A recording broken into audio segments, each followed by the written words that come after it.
Hi, എല്ലാവർക്കും നമ്മുടെ പുതിയൊരു വീഡിയോയിലേക്ക് സ്വാഗതം. ഇന്ന് നമ്മൾ അടിപൊളിയായിട്ടുള്ളൊരു അടപ്രഥമൻ്റെ റെസിപ്പി ആയിട്ടാണ്. വളരെ രുചികരമായ അടപ്രഥമൻ വളരെ പെട്ടെന്ന് എങ്ങനെ തയ്യാറാക്കാമെന്ന് നോക്കാം. അതിനുവേണ്ടി ഞാനിവിടെ 200 ഗ്രാം അട എടുത്തിട്ടുണ്ട്. കുറച്ചേറെ വെള്ളം നമ്മൾ തിളപ്പിക്കാൻ വേണ്ടി വെച്ചിട്ടുണ്ടായിരുന്നു. തിളച്ച് വന്നിട്ടുണ്ട്. ഈ അട നമുക്ക് ഈ തിളച്ച വെള്ളത്തിലേക്ക് ഇട്ട് കൊടുക്കാം. ഫ്ലെയിം ഓഫ് ചെയ്യാം. 20 മിനിറ്റ് നേരം നമുക്കിത് വേവാൻ വേണ്ടി വെയിറ്റ് ചെയ്യാം. മധുരത്തിന് ആവശ്യമുള്ള 400 ഗ്രാം ശർക്കര നമ്മൾ പൊടിച്ച ശർക്കരയാണ്. ഇതിലേക്ക് 1/2 കപ്പ് വെള്ളം ഒഴിച്ചു കൊടുത്ത് ഉരുക്കാൻ വേണ്ടി വയ്ക്കാം.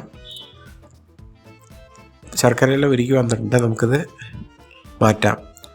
ഉരുളി അടുപ്പത്ത് വെച്ചിട്ടുണ്ടായിരുന്നു. ചൂടായി വരുമ്പോൾ 2 ടേബിൾ സ്പൂൺ നെയ്യ് ഒഴിച്ചു കൊടുത്തിട്ടുണ്ട്. ഇനി ഇതിലേക്ക് 2 ടേബിൾ സ്പൂൺ കാഷ്യൂ നട്ട്സ് ചേർക്കാം. പകുതി മൂത്ത് വരുമ്പോൾ 1.5 ടേബിൾ സ്പൂൺ ഉണക്കമുന്തിരി ചേർക്കാം. രണ്ടും കൂടി നന്നായി വറുത്ത് കോരാം. അപ്പോൾ നന്നായി മൂത്ത് വന്നിട്ടുണ്ട്. നമുക്കിത് ഒരു പാത്രത്തിലേക്ക് മാറ്റാം. ഇതേ നെയ്യിലേക്ക് നമ്മൾ നേരത്തെ ഒരുക്കി വെച്ച ശർക്കരപ്പാനി ചേർത്ത് കൊടുക്കാം. ഇനി ഇതിലേക്ക് നേരത്തെ വേവിച്ചു വെച്ച അട 3-4 പ്രാവശ്യം നന്നായി തണുത്ത വെള്ളത്തിൽ കഴുകി വെള്ളം മാലാൻ വേണ്ടി വെച്ചിരുന്നു. ഇനി ഇതിലേക്ക് ചേർത്ത് കൊടുക്കാം. ശർക്കരപ്പാനിയിലുള്ള വെള്ളം വറ്റുന്നതുവരെ നന്നായി ഇളക്കി വെയിറ്റ് ചെയ്യാം. അപ്പോൾ വെള്ളമെല്ലാം ഒരുവിധം വറ്റി വന്നിട്ടുണ്ട്. ഇനി നമുക്ക് രണ്ടാം പാല് ഏകദേശം 1 ലിറ്റർ കാണും.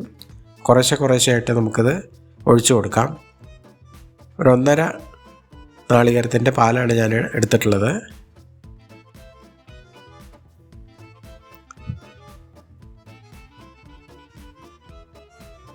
ഫ്ലെയിം എപ്പോഴും ഒരു ലോ ടു മീഡിയത്തിൽ വെച്ചിരിക്കണം.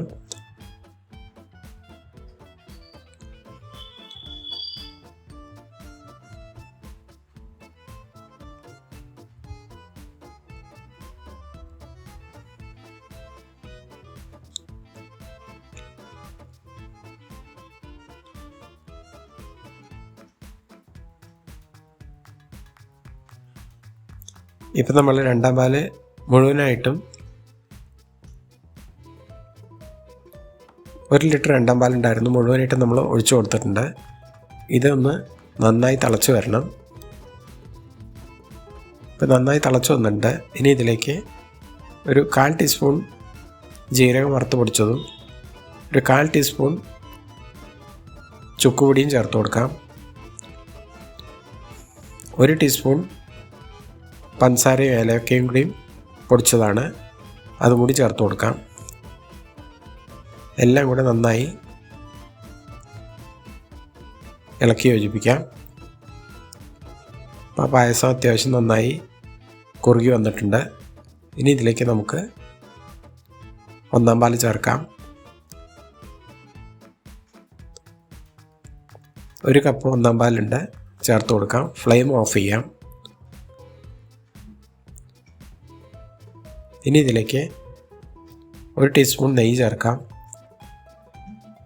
നേരത്തെ വറുത്ത് വെച്ച കാഷ്യൂ നട്ട്സും ഉണക്കമുന്തിരി ഇതിലേക്ക് ചേർത്ത് കൊടുക്കാം. നന്നായി ഇളക്കി യോജിപ്പിക്കാം. ഇപ്പോൾ നമ്മുടെ വളരെ രുചികരമായ അടപ്രഥമൻ തയ്യാറായി. ചൂടോടുകൂടി തന്നെ നമുക്കിത് സെർവ് ചെയ്യാവുന്നതാണ്. ഈ അടപ്രഥമൻ്റെ റെസിപ്പി എല്ലാവർക്കും ഇഷ്ടമായെന്ന് വിചാരിക്കുന്നു. ഇഷ്ടമായാൽ ലൈക്ക് ചെയ്യുക, റിലേറ്റീവ്സിനും ഫ്രണ്ട്സിനും ഷെയർ ചെയ്യുക. വേറൊരു റെസിപ്പിയുമായി വരുന്നതിലേക്കും എല്ലാവർക്കും നന്ദി, നമസ്കാരം.